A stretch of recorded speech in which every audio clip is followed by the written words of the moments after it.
Maximiliano, Belén y Joel te saludan desde Córdoba Noticias.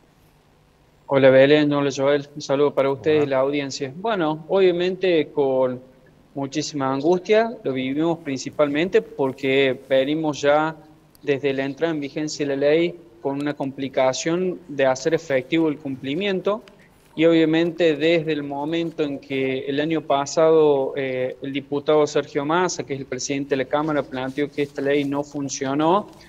Ha sido y se ha planteado rediscutir en el Congreso la modificación de esta ley, ya se ha tornado su cumplimiento de una manera imposible, con lo cual ha agravado la situación que ya estaba muy complicada de las familias que alquilan en la Argentina. Así que, por un lado, preocupado, principalmente porque también las inmobiliarias hoy están planteando que la actual ley no está vigente, con lo cual es mentira. Y desde esa posición están incumpliendo no solamente el plazo, sino también los aumentos y cualquier otro tipo de legislación que hoy está establecida en la ley de alquileres. Maxi, en cuanto a estos dos escenarios que bien remarcaba Belén, la posibilidad de seguir con la misma ley, pero en algunos casos que el gobierno dé algún tipo de incentivo, de que en algún caso en particular el inquilino no tenga que abonar toda esa diferencia, pero mantener la ley, ese es un escenario. Y el otro, de volver a un sistema bastante parecido al anterior, a la ley vigente, pero con topes, ¿te quedás con alguno de los dos o con ninguno de los dos? No, nosotros por lo menos lo que quedó planteado es es la necesidad obviamente de abordar una solución a lo que está pasando hoy con la ley de alquileres y con los alquileres. El tema es cómo se aborda esa solución. Por parte de la oposición es perder los derechos que nosotros hoy tenemos, que es pasar un régimen de mayor inestabilidad, es decir, renovar cada 2 años, porque plantea la posibilidad de que se renueve por un año más, pero siempre a la voluntad del propietario, con lo cual esa voluntad la mayoría de las veces no se cumple. También la oposición plantea que los ajustes sean acuerdo entre partes, y yo le pregunto tanto a Joel como Belén. Yo realmente creo que no hay un acuerdo entre partes cada vez que se sienta un inquilino a discutir una condición del contrato, es casi un contrato de adhesión. Entonces, la principal diferencia que tenemos entre un dictamen y otro es que plantean que hay un acuerdo entre partes, que hay que brindar una libertad para poder garantizar una oferta. Y desde el otro lado, desde el oficialismo, ha planteado no solamente mantener con estos derechos, sino tratar de poner en claro un poco lo que hemos planteado desde las asociaciones, de que no hay una libertad de mercado, no se puede tener una libertad de mercado cuando hay una desigualdad entre las partes. Desde el momento que del otro lado te dicen si no te gusta no alquiles y nosotros necesitamos un lugar donde vivir, difícilmente uno tiene unas condiciones para sentarse a negociar en condiciones de igualdad. Entonces, en ese punto creemos nosotros que el dictamen del oficialismo, de la mayoría, acuerda un poco con lo que venimos planteando, no solamente la organización Inquilinos, sino distintas organizaciones académicas, distintas organizaciones a nivel nacional, sociales, que han planteado durante estas 3 semanas casi 160 expositores de lo que viene pasando. Y en ese sentido creo yo que este dictamen no solamente sostiene el plazo mínimo y la forma de actualización, es que es más, la forma de actualización plantea que sea un ajuste como tope del costo, o sea, que se puede acordar por debajo de esta situación. Ahora, también establece la obligación de bancarizar sin que esto genere ningún tipo de costo. Hoy la mayoría se maneja con transferencias bancarias y no quieren las inmobiliarias que esto suceda.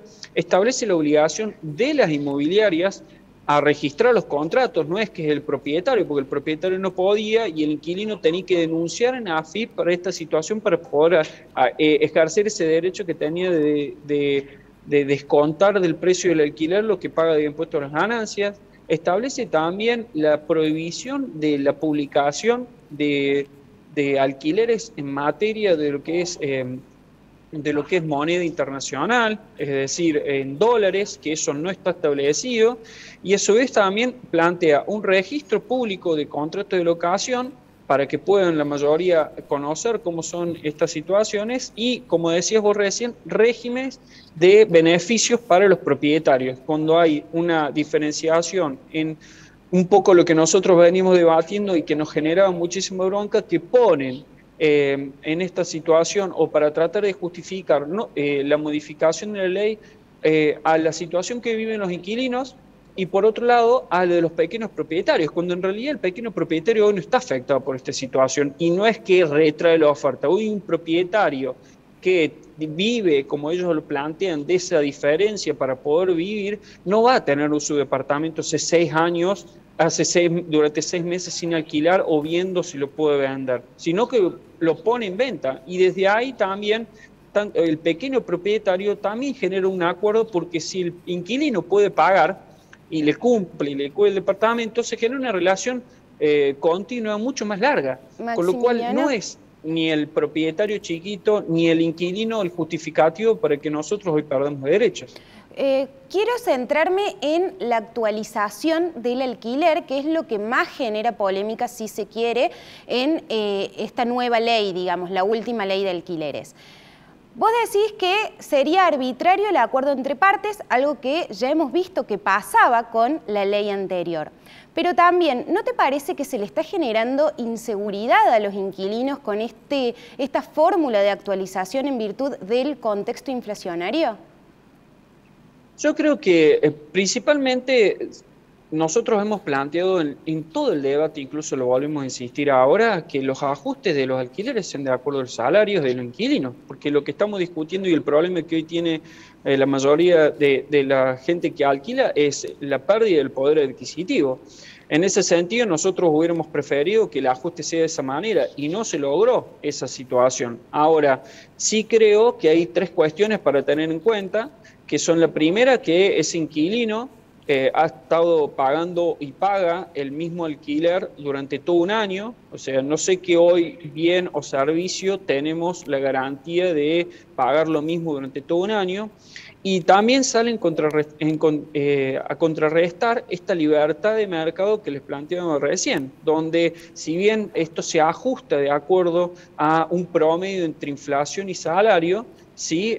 Si hubiese sido de acuerdo a las pautas que planteaba antes el mercado inmobiliario, este acuerdo entre partes, pagaríamos mucho más de lo que estamos pagando ahora, para ser más concreto. O sea, si hoy con una inflación del 55% o 53% que estamos dando a nivel interanual, el índice está dando más o menos ese monto. Ahora, con esas condiciones, hoy cuando se sienta un inquilino a discutir o discutiría cuánto sería el ajuste semestral, si ese ajuste tiene que hacer del 20% semestral, terminaría pagando su segundo año de contrato un aumento del 72% contra el 54% que dio en abril de este año en la ley de alquileres. Claro, y Maxi, si es un ajuste del 25%, casi un 95%. Sí, con lo cual estamos hablando... Sí, se entiende el punto. De todos modos, también es un análisis un tanto contrafáctico, porque recordemos que hay propiedades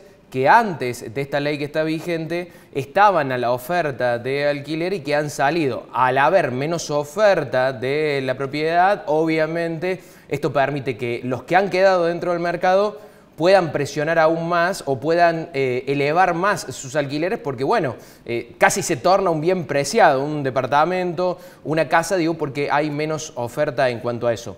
Te consulto y simplemente sí, para cerrar y sí, dejarte responder, por supuesto. Esto del escenario que había antes, de libre mercado, que yo estoy de acuerdo que en realidad no lo era, porque uno iba a una inmobiliaria y decía, esto sale tanto. Eso yo estoy de acuerdo. Pero al escenario actual, donde el Estado ha intervenido mucho más y da la sensación que ha complicado las cosas, ¿con cuál te quedas?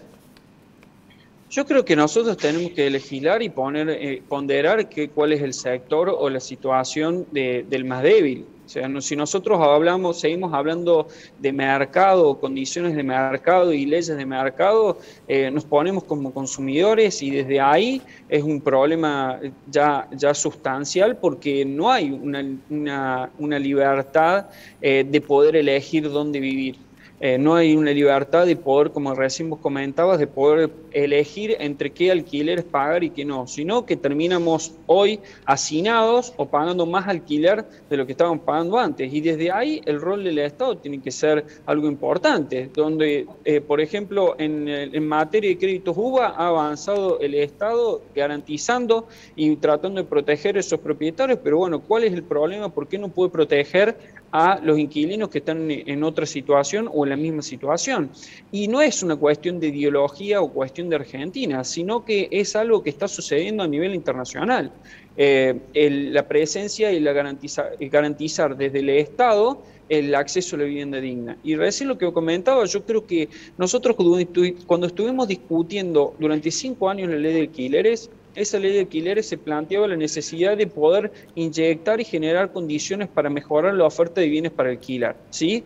Ahora, durante esos 5 años y los 2 que pasaron después de la aprobación de la ley, no hubo un proyecto por parte de la Cámara de Constructores, la Cámara de Desarrollistas Inmobiliarios, ni los propietarios, ni las inmobiliarias, de incentivar los alquileres o de incentivar las viviendas para alquilar. Siempre ha salido en contraprestación o respuesta sobre esa situación. Entonces, la solución para las inmobiliarias es cuando nosotros planteamos que tiene que haber una regulación, una presencia del Estado para poder equiparar esta balanza que está desregulada. La respuesta es más incentivos. Ahora, cuando eso no se estuvo discutiendo, no se discutió otra cosa. Entonces, hay una doble vara, creo que en este sentido, donde por un lado el mercado inmobiliario plantea que no tiene que intervenir el Estado en la regulación del precio y en la regulación de las condiciones contractuales, porque eso genera un problema en el mercado y una retracción en la oferta. Ahora, por otro lado, le exige al gobierno y al Estado que sí intervenga en generar condiciones de modificación de uso de suelo, en desarrollos de servicios, a su vez también en beneficios fiscales. Entonces, por un lado, le exige al Estado que intervenga para poder aumentar su rentabilidad y por el otro lado, le dice que no tiene que intervenir porque si no eso le afecta su rentabilidad. Entonces, hay una doble vara que me parece que también es algo que nosotros tenemos que discutir. Si el mercado inmobiliario quiere que intervenga el Estado, tiene que intervenir para mejorar su rentabilidad, pero también para asegurarle el bolsillo al inquilino que no pague más de lo que se está pagando hoy.